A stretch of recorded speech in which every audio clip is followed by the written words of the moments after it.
Hi, I'm Femi. Okay, you're watching the stream. Saturday was the anniversary, the 7th anniversary of the civil war in Yemen beginning. The biggest casualties have been civilians and also a lasting peace process. Today we're going to look at the desperate need for humanitarian aid, especially as a lot of focus right now in the world is on Ukraine, the war there, and the impact of the war on Ukraine means that there's less available resources for the people of Yemen. I want to start with Abdul. He has been displaced in Yemen, in his own country, and he talks about how he manages to survive with very little aid. Have a listen, have a look. They don't give us aid or anything of the sort. Last year, they gave us a little bit of rice and a little bit of wheat and one canister of oil, then we never saw them again. Thank God, we survive with the help of our son, who collects empty plastic bottles and metal cans and sells them. And we survive on the kindness of the people who come here and give us donations. Thank God for everything. We are exhausted, but this is our fate, and we will have faith in God. Some of the images that you will see during the next 25 minutes will be really hard to watch, but I want you to stay with this program. This is such an important topic. I'm going to say hello to David, to Samar, to Abir. Thank you for being part of our program today. David, please introduce yourself. You're really well known as far as the Yemen conflict is concerned, but for our international audience, please let them know who you are and what you do. Well, thank you very much. It's a pleasure to be with you. I am David Gress. I'm the humanitarian coordinator for the United Nations, but also for the broader humanitarian community in Yemen. Thank you. Good to have you. Hello, Samar. Please remind our audience who you are. Good to have you back on the stream. Thank you, Femi. I'm Samar Hamdani. I'm a senior country expert at Hellas Systems, and I'm a Yemen political analyst.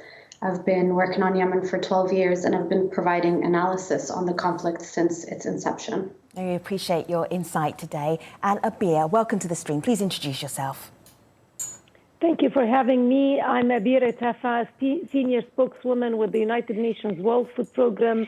Have been going in and out of Yemen since 2006 and since I joined the United Nations. All right, so those are our guests. Would you like to talk to them? What would you like to ask them? If you're on YouTube right now, you can do so. The YouTube comment section is live. Put your comment, your question here and be part of today's program. Let me set the scene for where we are. I told you today that we're talking about the humanitarian crisis in Yemen. How big is that crisis? Let's take a look. The number of people right now relying on humanitarian aid, most of the population.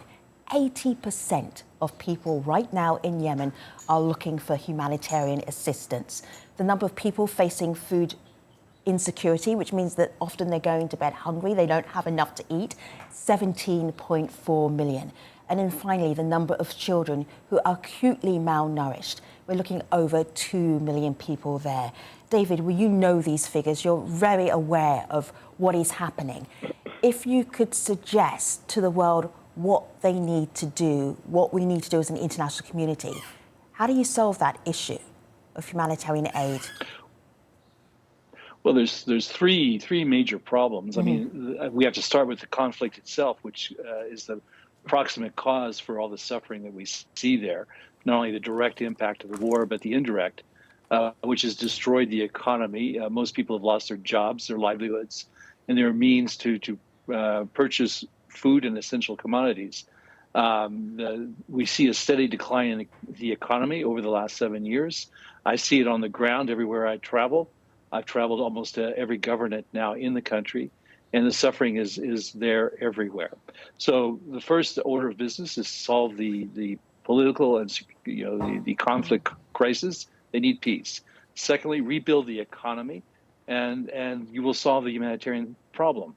But until those two things are done, the humanitarian situation will continue, more importantly, to deteriorate.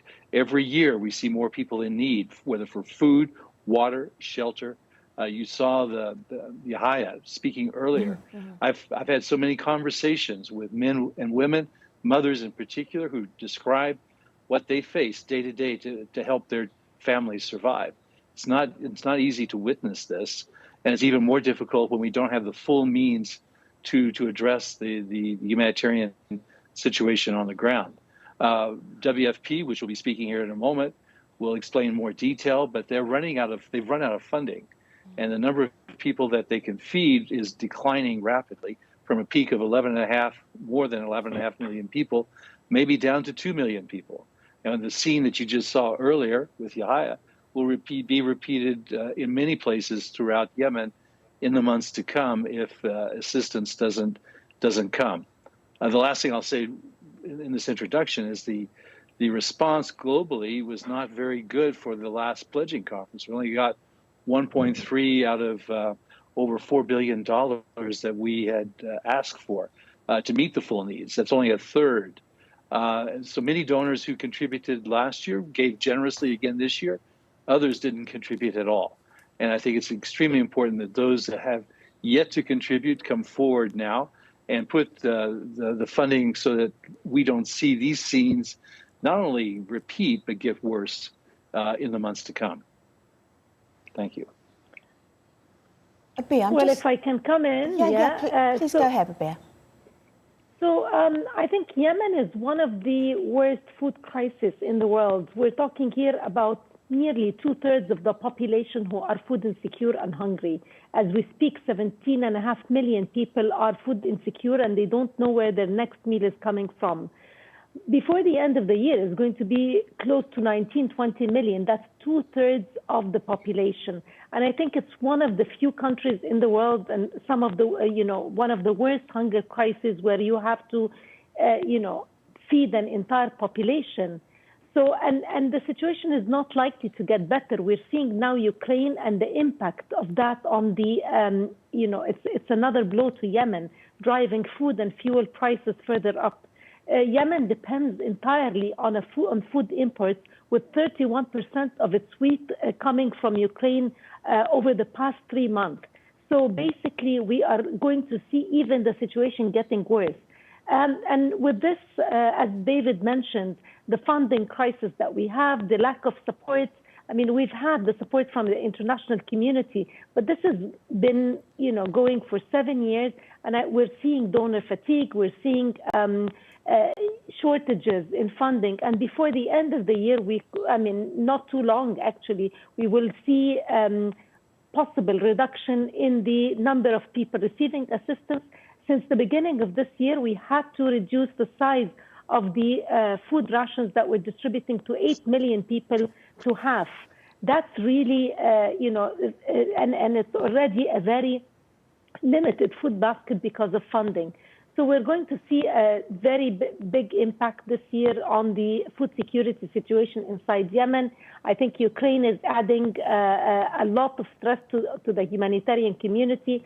And if with the increase in fuel prices, the economy, everything is pushing millions of people towards severe hunger. I'm just going to bring in Barar Shaban, who spoke to us a little bit earlier. He's a human rights researcher. I'm going to put this video comment to you, Samar, because I'd like you to build off it, because Barar is talking about the number of militias that are in Yemen, getting to civilians so much more difficult than it used to be. Have a listen, have a look. The humanitarian crisis in Yemen is not the problem by itself. It is the consequence of the collapse of the state institutions. So if the international community are serious about helping Yemenis, they should help them by building a framework that would reinstate the country's institutions and prevent the over-militancy, the militia rule that replaced the state institutions and the local authorities. It started by the Houthis in 2014, and now there are many militias across all provinces across the country. Yeah, of course, everything that Barat said is accurate. And of course, as the other speakers have alluded, specifically Mr. Grizzly, he mentioned that there's a political issue and economic issue to solve before we can actually go in and solve the humanitarian crisis. Because as far as the humanitarian crisis goes, it's so severe, it's so detrimental, but all you can do is provide people with a lifeline. When it comes to the political situation, tomorrow in Riyadh, Saudi Arabia, there's a Yemeni conference that's supposed to take place, and it's building on efforts that the UN envoy was doing in Amman, where he was also meeting with Yemeni political figures and people who had to do with the conflict there. And it sounds like there is a lot of momentum happening politically. So outside of the escalation of the conflict that we're witnessing in the past week, we know that the Western community and the international aid community is finally aligned. Everybody's now talking about the economic recovery of Yemen. 2 years ago, that wasn't the focus. That is now an essential focus of what's happening. And unfortunately, at the same time, while the international community and the world is ready to see peace in Yemen, and while Yemenis inside of Yemen are most desperately in need of peace and have been asking for it for years, what we see is an escalation of conflict. So also in this past week, there were attacks that the Houthi militia has launched into Saudi Arabia. And we saw a huge effect in Jeddah, where we saw fire burning. Of course, before that, the Houthis were able to also send attacks into the United Arab Emirates, to Abu Dhabi. And it seems like what they're saying is that this war will keep going. Interestingly enough, 3 days ago, the Ansar Allah, or the Houthi militia, had mentioned that they are going to have a unilateral ceasefire for 3 days that expires tomorrow, just as the peace talks begin in Saudi Arabia. What's interesting, though, is we don't know so far if in these Yemeni talks, we don't know if the Houthis are going to participate in it officially. We've already seen Sweden's foreign minister attend this morning. Saudi Arabia's foreign minister had a call with the United States so the Saudi foreign minister also had calls with governmental figures from the U.S. and with Blinken specifically. And so it seems like they're building momentum now to have the GCC sponsor some sort of a ceasefire in Yemen. So the hopes are to announce a ceasefire during the month of Ramadan. That was the plan. However, the escalation of conflict continues to signal that we're shifting away from there. And so Summer, the realities of what's happening. Can I just add something? Because you said we're shifting away from the idea of a ceasefire, even as we're approaching Ramadan, which is just a few days away. I want to show our audience this so that they are reminded. If they don't see it every day, they're reminded of what is happening. So this is a police officer talking about an attack that happened on civilians, and I believe about 7 people died in this attack. This was on Saturday when there was supposed to be a ceasefire. Let's have a listen. Let's have a look. At 3:30 in the morning, the first missile hit that house, and the residents were all martyred. Only the head of the family, who was not present, and an 8-year-old child survived. A 5-month-old boy is missing. He must have been burned or blown up. So this is in Sana'a. So just a few days ago. So if there is any kind of ceasefire or peace process, it is not happening for the civilians down on the ground. Samar, just finish up here. This makes it incredibly difficult to do anything. Let me show you one more thing here on Twitter. We asked our audience, how can people in Yemen be helped? I'm going to scroll down here. This is what Baba Shehu says. More funding from donor agencies. How does more funding from donor agencies stop civilians from being attacked? More funding from donor agencies does not stop civilians from being attacked. And as a matter of fact, now we're starting the 8th year of conflict in Yemen. And Yemen has had funds coming in, and the largest operations of humanitarian aid are now taking place in Yemen. And nobody's really talking about the corruption that happens around the aid distribution in Yemen. But again, whether the aid is going in or not, it doesn't stop airstrikes from coming in into Yemen or airstrikes from going outside of Yemen. And so the only way to settle this is to come to the negotiating table, and for the political parties to come to an agreement on a ceasefire and to come to an agreement onto what the next few years will look like. Even if there's a ceasefire today in Yemen, the humanitarian situation and people in Yemen are going to continue to suffer. And that's potentially where the role of aid can come in to kind of help elevate what's happening there. But when you have a whole country in a standstill with, increasing gas prices, a collapsed healthcare system, and the reason Yemen is not mentioned everywhere is because a lot of the Yemenis are trapped inside of Yemen. You don't see photos of, of refugees, of Yemeni refugees anywhere, because a lot of them are actually inside of there. And so for Yemen, the first step is really to come to a political deal first, and then to look at how to resolve all the other issues that they've had to face in the past. We live this in Sana'a. We live this in Sana'a. That missile that you just showed landed 30 meters from my apartment and blew out all the windows in my own apartment in Sana'a. This is real. And as long as the airstrikes continue, it's terrifying to the population. They don't know who's next, what collateral damage there could be that would affect them directly. So what needs to happen on the ground is pretty clear. The offensive operations have to stop, including in Marib. There has to be opening of the port of Hodeidah to let fuel, cooking gas, essential supplies in. The airport needs to open. There needs to be a cessation of hostilities, and the parties just have to agree to this if we're going to find a way forward to give everybody at least breathing space to start rebuilding their lives. In the absence of that, this conflict will slowly destroy Yemen. As you go into year 8, year 9, year 10 in this conflict, every year we see it worse. The institutions are falling apart. Civil servants are not being paid. They're drifting away. The human capital that held Yemen together is disappearing in front of our eyes. I think the number of the lost economic growth in the country is $126 billion, which makes the food assistance look minuscule. Solve the political problem, solve the security problem, get a ceasefire in place, a truce in place. And now there's some discussion. You can hear, and I agree, there is some momentum going on here, but it's coming at a very high price. And that price is being paid every day. So it's extremely important that compromises be reached now if you're going to spare the population from continued terror from the fighting, as well as deprivation of their families from access to basic food and other commodities. It really is now the time to act and for everybody to come together on this.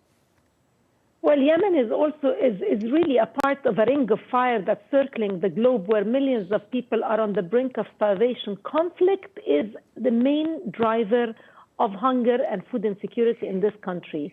I mean, there is a very strong correlation between hunger and food insecurity and conflict. So conflict leads to hunger, and in return also hunger leads to food to conflict. And we're seeing this in Yemen. This country had reached some level of food security a few years before the conflict, and we're seeing it now being pushed to the limit. The only solution to the severe hunger and this crisis in Yemen is actually to have a peace, a real long-lasting peace, and then a major investment in the development of this country to stand on its feet.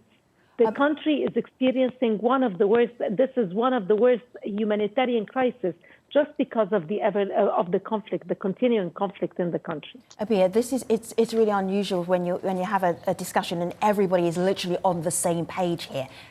The conflict has to stop for the people to be able to eat and live and go about their daily lives on the ground. This is Bashir Omar. He's a spokesperson for the International Committee of the Red Cross.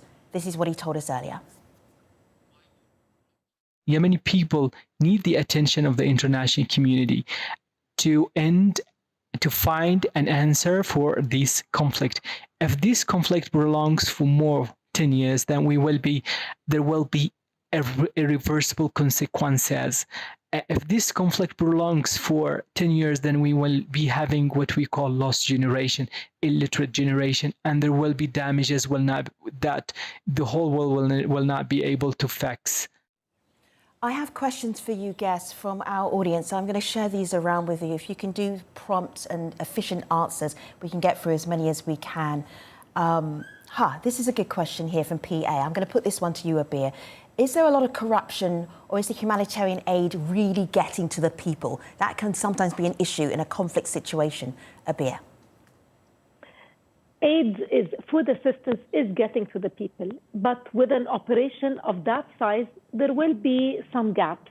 But when we look at it, food is getting, and the assistance is getting to everyone who needs it, and it's getting mainly to the most vulnerable. Not everyone, I mean, the needs are much more than the resources. So for sure, some families will be left out. The focus is on the 13 million who are severely food insecure, 5 million are on the brink of starvation. The other 8 million who are in the assessments at emergency food levels, these are also getting assistance, not at the same level at the 5 million. So when you look at this, at the needs, like 17 million, and we're only barely assisting 13 million, some people will be left out. Okay. This one I'm going to put to you, David, on YouTube from Ayachor. Why are the powerful nations in the world wasting huge resources for ammunition but pay less attention to humanitarian aid? There's so much more in the world, but peace is what humans need. That is Ayachor's perspective. How would you respond, David? Well, I think that's a problem we see in many places. The difficulty of parties in conflict is building the trust so that they can actually find a way to resolve it. It's not easy when you're fighting. The desire to win, of course, trumps in many cases the desire to provide the kind of support that we need here. So I think, just to summarize, what we need are three approaches here. One is full funding of the humanitarian response. We need that $4 billion to keep everybody going in a dignified way. Number two, address the economic problems that are holding everything back, from the restrictions on entry of essential goods to restrictions on business, economy, and so forth. People need jobs, and they need decent prices if they're going to recover from this. And fundamentally, find a solution to the peace, get some sort of a truce or a ceasefire in place to at least put a pause on this so people can start rebuilding their lives while people talk about a political solution. Right. Absent those three things, this situation will continue. Yeah, all right. I'm going to put this one to you, Samar. Very simple from Leviathan on YouTube. Why do you think this war has received less attention from Western media? I mentioned before that I think that the Yemen conflict is not covered in Western media as much as other conflicts. I think also the fact that many countries that are involved in trying to resolve and fix the conflict are also contributing to the conflict. I think this also is part of the question that was asked right before this one.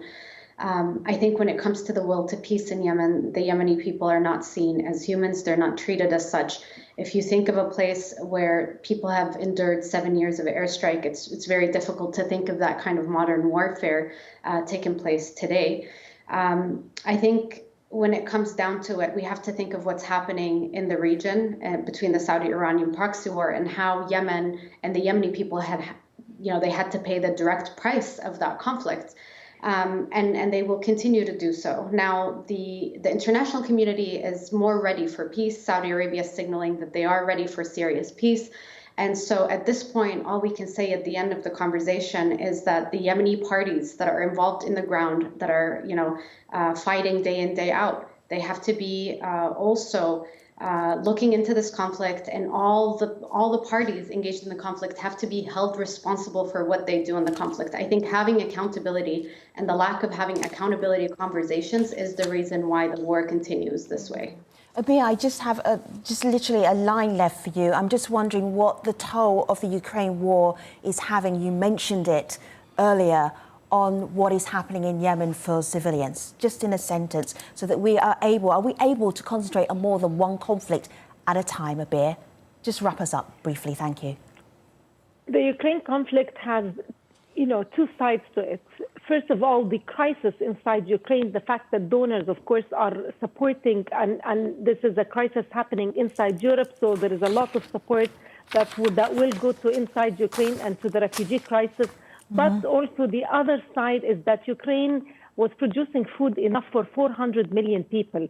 So many countries in the Middle East and North Africa, including Yemen, are dependent on imports from Ukraine. Increasing food prices will push many people in the circle of hunger. Just for the World Food Programme operations, it adds $10 million to the cost of our operation in Yemen with the increasing food prices from Ukraine. Thank you for that important context, Abir, Samar, David, we really appreciate you. I'm going to end here on my laptop. Let me show you. This is how we're going to go out. Some of the many, many, many discussions we have had about Yemen over the years. Why is the world's worst humanitarian crisis ignored? And so on. We will continue to cover the story. Thanks for watching.